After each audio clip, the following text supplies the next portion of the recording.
Hey there everyone!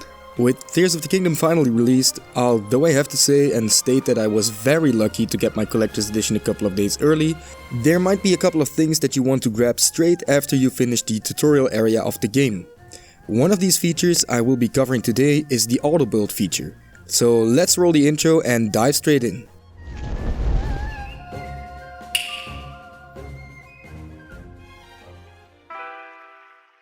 So after completing the tutorial area of the game, and with tutorial area I mean until you reach the land of Hyrule and have activated the sky view tower of Lookout Landing and have obtained your paraglider. After this has been done, you can go ahead and talk to Robbie and Joshua to get the quest Camera Work in the Depths.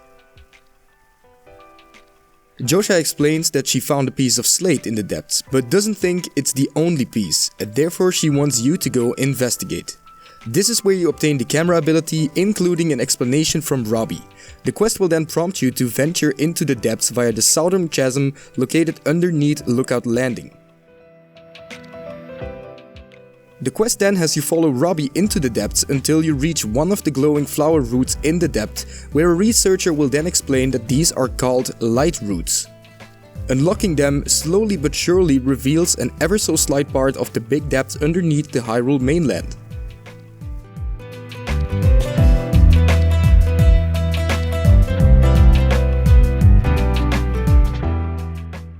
Now follow the route of the notes spread around on the tables close by Robbie left for you until you reach another light route. This is where Robbie is stationed. He will explain that activating and resting at these light routes also heal the gloom sickness. You can obtain by either standing in gloom or getting hit by enemies that are affected with it. Robbie then points at the statue behind him, explaining that this is the same statue that Joshua showed us on a piece of slate that she found. He then prompts you to take a picture with the newly acquired camera room.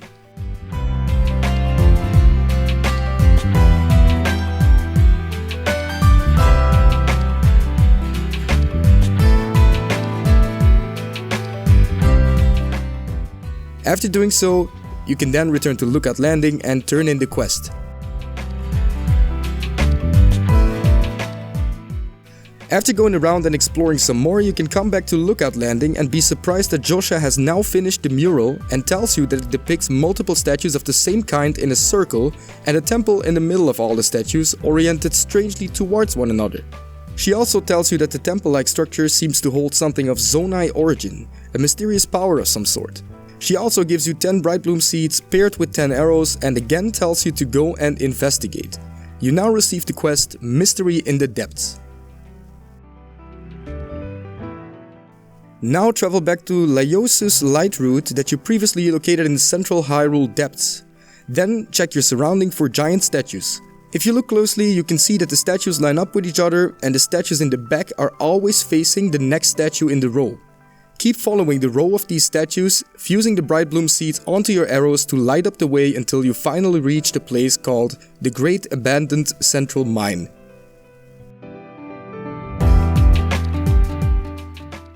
Here you will find a Zonai Autorizer construct with a green Zonai circle to interact with. Doing so will grant you the Autobuild feature and follow up with a short tutorial on it.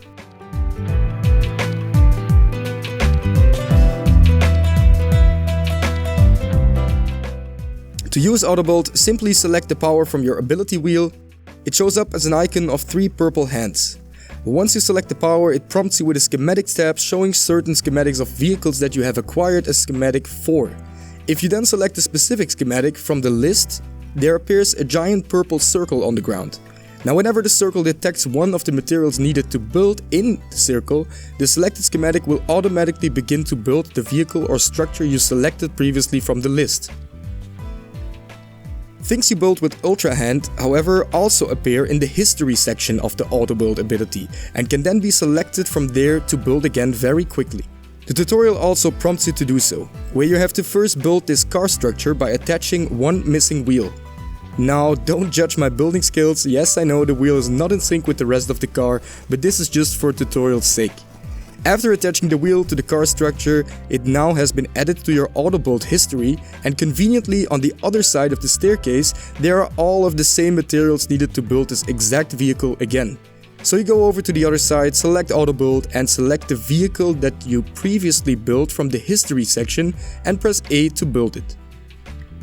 I should mention that whenever you are missing a couple of materials to finish a structure built with Autobuild, it is possible to spend your Zonite to instantly build it regardless of the missing materials. However, personally, I think it is not worth to spend Zonite for Autobuild except in really specific situations and, of course, if you have plenty to spend. Now, after the tutorial is done, the researchers located here reveal to be members of the Yiga clan that were waiting for Link to come and get the power so they can snatch it back from you. Here also a very familiar character shows up, namely Master Koga, who seems to have survived the fall into the depths in the first game. Eventually, after the cutscene ends, this results in a boss fight against Master Koga. Honestly, this fight is very simple. Master Koga will appear on a vehicle seemingly built by himself, and the fight consists of 3 smaller phases. In the first one, he is sitting on top of his car and tries to ram you constantly with a spiky bumper. Hitting Master Koga with an arrow stuns him and leaves time for you to climb up to him and properly hit him until he reaches the second phase.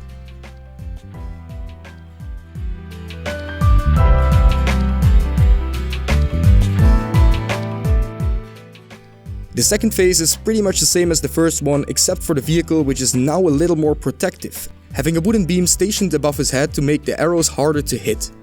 So proceed to hit him with an arrow, stun him and wail on him to transition into the final phase.